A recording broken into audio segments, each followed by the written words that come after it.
तरुण murder Holi case. क्यों भाई, क्यों भाई? तरुण मर्डर इस्लामिक केस। ये हिजाबने इतनी मासूम होती नहीं है। हिजाब का बहाना लगा करके एक तरफ मुल्ला मौलाना कहता है कि हमारे घर की जीनत है, तो फिर रोड पर निकाल करके मुजरा क्यों करवा? कलर रंग बेचने वाले तो तमाम मुस्लिम दिख जाएंगे। रंग बेचते हैं, दिवाली का दिया बेचते हैं, पटाखे बेचते हैं। पैसा कमाने के लिए हिंदुओं से बेवकूफ और कौन हो सकता है? एनकाउंटर होना चाहिए। नजीर बनना चाहिए कि अगर कोई इस्लाम के जस्टिफिकेशन पर किसी को इस्लामिक मौत देगा तो उसको। क्या ये कोई धर्म या मजहब इस बात का इजाजत देता है कि दो रंग के बूंदे उड़ जाने से आप किसी की खून बहा दो, किसी की जान ले लो? क्या ये बराबर कैसे हो सकता है और इस बात को इंसाफ कैसे मिलेगा? हम इन तमाम मुद्दों पे चर्चा करेंगे। हमारे साथ मौजूद है नाजिया इलाही खान मैम। हम इनसे जानेंगे। बहुत बहुत स्वागत है मैम। मैम, कैसे देखती हैं, एक तरफ बुलडोजर की कार्रवाई हो रही है, लोग एनकाउंटर की मांग कर रहे हैं, लेकिन दूसरी तरफ सवाल ये भी उठने लगता है कि अब कानून नहीं बचा है, संविधान नहीं बचा है, पुलिस प्रशासन अगर एक्शन लेगी, हिंदू, कुछ लोग ये भी कहते हैं कि ये हिंदू गुंडा लोग आकर इस तरीके से धमका रहे हैं, ये कर रहे हैं, दल बना दिए हैं, बजरंग दल या तमाम लोग ये धमका रहे हैं, ये लोग कानून को हाथ में लिए हैं, जज क्या कर रहे हैं, कोर्ट क्या कर रहा है, बंद करा दो इन सबको। बजरंग दल ने गुंडागर्दी अगर की होती तो ये कठमुल्ले परिवार बचते नहीं। विश्व हिंदू परिषद के लोगों ने अगर तरुण को इंसाफ देने की जिम्मेदारी ले ली होती तो ये अभी आराम से पंखे का हवा नहीं खा रहे होते लॉकअप में। और जो भागे हुए हैं, जो अय्याशियां कर रहे हैं कठमुल्ले और कठमुल्लियां, वो आराम से मस्तीखोरी नहीं कर रहे होते।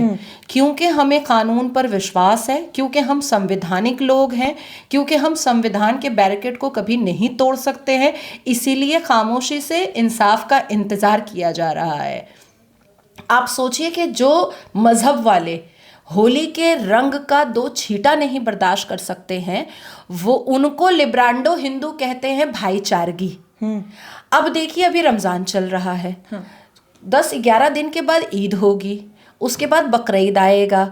बकरीद में गौ माता की हत्या की जाएगी, उसका कबाब बना करके खाया जाएगा, नल्ली निहारी बना के खाया जाएगा, कलेजी का कबाब पकाया जाएगा, खस्सी, बकरा, ऊंट की कुर्बानी की जाएगी। हिंदू अपने आप को वो पूरे 3 दिन के सुबह के 5 बजे से लेकर के शाम के 6 बजे तक अपने आप को घर में बंद कर लेता है। क्यों? क्योंकि भाई हमें विवाद में जाना नहीं है, हमसे देखा नहीं जाएगा गौ माता का ब्लड या किसी भी मासूम जानवर का ब्लड। विडंबना और दुर्भाग्य ये है कि एनिमल प्रोटेक्शन वाले भी नहीं आते हैं कि आप इतने आराम से जानवरों की हत्या क्यों कर रहे हैं, तो हम अपने आप को बंद कर लेते हैं। लेकिन सवाल ये पैदा होता है कि एक हिजाबन जिसका इस्लाम कह रहा है कि होली का रंग हराम है, और सबको पता है कि सुबह के 6 बजे से लेकर के दोपहर के 1 बजे तक होली का जो त्यौहार होता है वो पीक में मनाया जाता है, आप निकली क्यों? आप निकली क्यों? कौन सी ऐसी आफत आ पड़ी थी, कौन सा ऐसा खुदा का कहर नाजिल हो गया था कि आपको निकलना ही पड़ा? इफ्तार का सामान लेने दोपहर के 1 बजे कह तो रहे हैं यही लोग। नहीं, ये तो बहाना है। दोपहर के 1 बजे। दूसरा सवाल होता है कि जिसके घर में बाबर, अकबर, हुमायूं, निजामुद्दीन सब है, उसके घर में नकाबपोश महिला इफ्तार का सामान लेने के लिए क्यों निकली? तीसरी बात आती है कि इस्लाम के हिसाब से जो महिलाएं होती हैं, ख़वातीन होती हैं, वो तो घर की जीनत होती हैं। उनको होली के भगदड़ में निकलने की ज़रूरत क्या थी? जब एक समुदाय अपने धर्म का त्यौहार मना रहा है, आपको निकलना ही नहीं चाहिए था। जब आपको रंग से इतनी तकलीफ थी, जब आप इतनी ही कट्टर मुसलमान है क्या मतलब परहेज है क्या रंग से इतना? बिल्कुल। देखिए, कुरान में ऐसा नहीं लिखा हुआ है, कुरान में लेकर के बैठी हुई हूँ। कुरान में रंगों से परहेज करना या रंग हराम है ऐसी कोई बात नहीं लिखी हुई है, लेकिन कई हदीसें इस बात की गवाही देती हैं कि होली का रंग या हिंदुओं के त्यौहार में शामिल होना या उसमें इन्वॉल्व हो जाना या उसमें खुशियां मना लेना, ये सख्त ममानियत है और हराम का काम है। दूसरा कि जैसे रमज़ान में दुर्गा पूजा पड़ जाता है, या रमज़ान में काली पूजा हो जाता है, या रमज़ान में गणेश पूजा हो जाता है, या रमज़ान के मौके पर आपका कोई और पूजा हो जाता है, तो ये भी कहा गया है हदीसों में कि मूर्तियों पर आपकी नज़र ना पड़े तो आप अपने नजरों को ऐसा झुका करके जाएं कि रोजे के आलम में मूर्तियों पर आपकी निगाह ना पड़ जाए, नहीं तो आपका रोजा हराम हो जाएगा। अच्छा, ऐसा लिखा है? ऐसा लिखा हुआ है, इतनी नफरत बताई गई है हिंदुओं के खिलाफ। बेचते कैसे हैं फिर? कलर रंग बेचने वाले तो तमाम मुस्लिम दिख जाएंगे। रंग बेचते हैं, दिवाली का दिया बेचते हैं, पटाखे बेचते हैं, फूल पत्ती भी बेचते हैं। अभी हालिया में रिधि ने पकड़ा था एक आपके मंदिर के अंदर एक मुसलमान को चंदा उठाते हुए, पर्ची काट करके। पैसा जहां जहां से आएगा वहां वहां वो हिंदुओं का समर्थन लेंगे और हिंदुओं के साजो सामान को वो बेचेंगे, क्योंकि पैसा नहीं अगर कमाएंगे तो फिर तरुण का गला कैसे काटेंगे? पैसा नहीं रहेगा तो फिर बेल कैसे लेंगे? पैसा नहीं रहेगा तो सलीम वास्तिक को जा करके कैसे काटेंगे? कन्हैया को कैसे काटेंगे? पैसे की तो ज़रूरत है, ब्रेड एंड बटर की तो ज़रूरत है। और पैसा कमाने के लिए हिंदुओं से बेवकूफ़ और कौन हो सकता है? तो आपको बेवकूफ़ बना करके वो पैसा कमा लेते हैं और आप आराम से बेवकूफ़ बन भी जाते हैं। अब आ रही है एक बात बहुत उठ रही है कि ये मामला तो कोई मजहब का था ही नहीं। हाँ। ये मामला तो एक इंसिडेंट है। मेरा सवाल ये है, ऐसे ऐसे मुसलमानों से जिनको देख करके गिरगिट भी शर्मा जाए, ये इतनी जल्दी रंग बदलते हैं। अगर वाकई में ये मजहब का मामला नहीं था तो रंग से इतनी तकलीफ क्यों?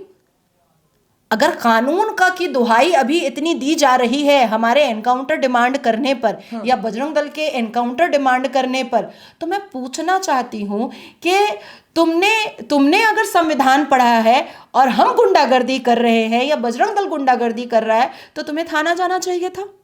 हाँ, रंग के छींटे पे भी, रंग के छींटे पे तुमको थाना जाना चाहिए था। बीएनएस और बीएनएसएस की धाराओं में अगर रंग के छींटे पर कोई सेक्शन होता था तो वो लगा देता और उसके बाद फिर तरुण को और तरुण के परिवार को लॉकअप कर देता। इससे पहले एक बार हो चुकी थी, समझौता भी हो चुका था, लोगों के हाथ टूटना, चोट आना, ये एक बार हो चुका था। आपको याद है मुस्कान जिसने नाराए तकबीर हिजाब पहनने के लिए किया था? बाद में क्या पता चला कि वो अल-कायदा टेररिज्म ऑर्गेनाइजेशन के चीफ की गर्लफ्रेंड है। उसको क्या टैग दिया था उस टेररिज्म ऑर्गेनाइजेशन अल-कायदा के चीफ ने कि हिंदुस्तान के मुसलमानों की शेरनी है वो। आज मुस्कान कहाँ है?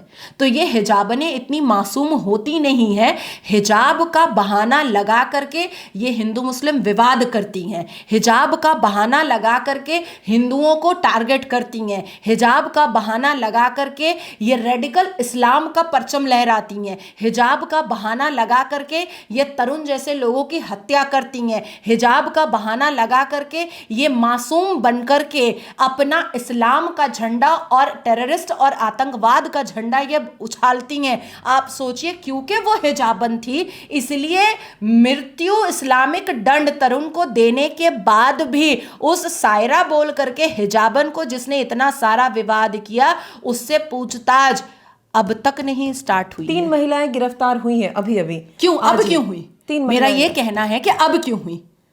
मतलब कोई हिजाबन हिंदू मुस्लिम विवाद कर दे, कोई हिजाबन किसी की हत्या करवा दे, कोई हिजाबन यहाँ पर बम फोड़ दे, कोई हिजाबन बदन में बम लगा करके फुट जाए और फाड़ दे सबको, तो उसको दिल्ली पुलिस पकड़ने में हिचकिचाहट महसूस करेगी क्योंकि वो हिजाबन है।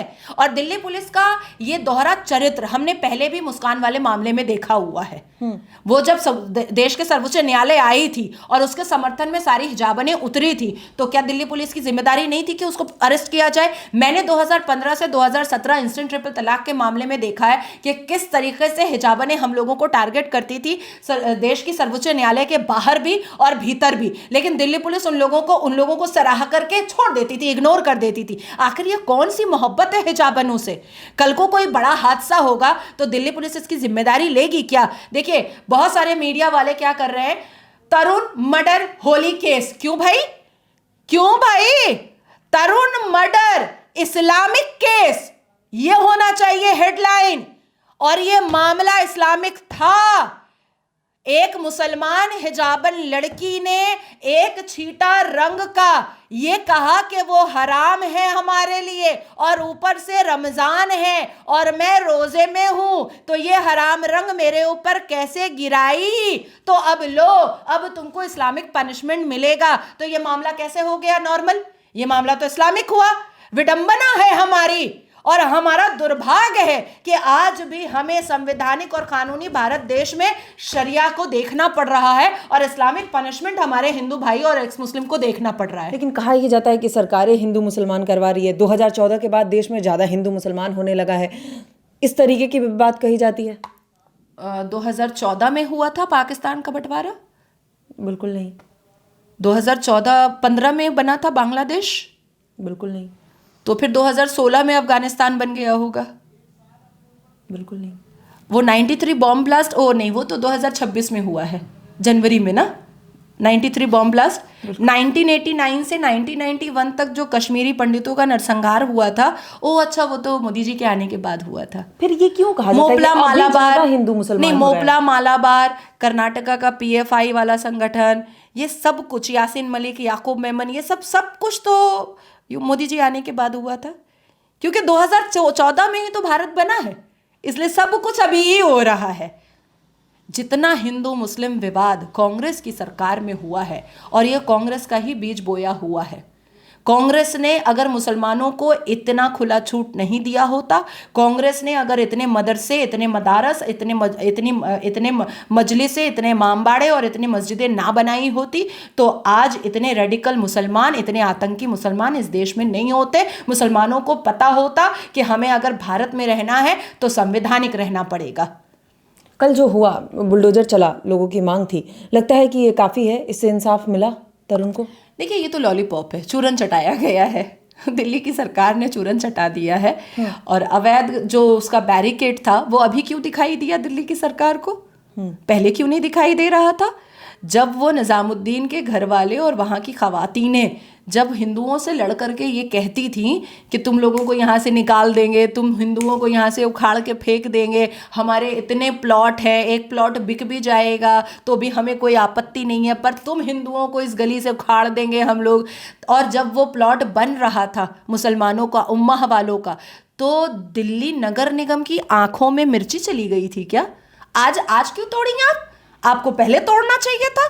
देखिए, तरुण को इंसाफ तभी मिलेगा जब वो तीनों हिजाबनों का एनकाउंटर होगा, नहीं तो दिल्ली पुलिस और दिल्ली की जो सरकार है उसको कटाश का सामना तो करना पड़ेगा। और मैं एक बात और कह देती हूं कि दिल्ली की जो सरकार है और जो मुख्यमंत्री हैं, वो अनफॉर्चुनेट मुसलमान नहीं है, और जिस हिसाब से वो मुसलमानों को थोड़ा सा लाड प्यार वो दिखा रही हैं, कल को यहाँ पर वो 51% हो गए दिल्ली में, तो रेखा गुप्ता जी के घर में घुसने से पहले वो सोचेंगे नहीं कि इन्होंने कभी हमें सराहा भी था? सोचेंगे नहीं वो। ये बात समझ लेना चाहिए हमारी बड़ी दीदी को। एनकाउंटर होना चाहिए तभी, हर हाल में। देखिए, नज़ीर बनना चाहिए, बिल्कुल नज़ीर बनना चाहिए कि अगर कोई इस्लाम के जस्टिफिकेशन पर भारत जैसे संवैधानिक देश में किसी को इस्लामिक मौत देगा तो उसको भी मौत की सज़ा मौत ही मिलेगी। एक नज़ीर बनना चाहिए जो हिजाबनें बैठ जाती हैं हर वक्त प्रोटेस्ट में और मुजरा करने लगती हैं, हिजाब पहन करके, हर ईरान के लिए, ईरान के लिए, कभी NRC-CA के खिलाफ, तो कभी वक्फ संशोधन बिल के खिलाफ, कभी UCC के खिलाफ। तो उनको भी एक मैसेज जाना चाहिए कि तुम जिस टेररिज्म ऑर्गेनाइजेशन की फंडिंग पर भारत का ताना बाना बिगाड़ती हो हिजाब पहन करके, भारत का तुम अफरा तफरी का माहौल बनाती हो, ये हम दोबारा बनाने नहीं देंगे। अरे, एक तरफ मुल्ला मौलाना कहता है कि हमारे घर की जीनत है, तो फिर रोड पर निकाल करके मुजरा क्यों करवाते हो उन लोगों से? घर की जीनत को घर पे रहने दो। लेकिन जैसे ही रेडिकल और टेररिज्म ग्रुप का पैसा आता है, सब अपनी अपनी हिजाबन महिलाओं को, खवातीनों को बाहर निकाल देते हैं और मुजरा आराम से करवा लेते हैं। तो मुझे लगता है कि उत्तर प्रदेश की सरकार ने सलीम वास्तिक भाई के केस में जो नज़ीर बनाया, उसी तरीके से रेखा गुप्ता दीदी को भी एक नज़ीर इस केस को बनाना चाहिए, ताकि जो हिंदू मुसलमानों का जो प्रेम भाव है वो आगे बढ़ता रहे और कोई भी रेडिकल इस्लामिस्ट ऐसी घटना और दुर्घटना करने से पहले 1000 बार कम से कम सोचे। सलीम वास्तिक का आपने नाम लिया, जिस तरीके से उनके साथ हुआ, उनको हत्या करने की उनकी कोशिश की गई, चाकू मारा गया, आपको कई धमकियां आई आपके पास भी, और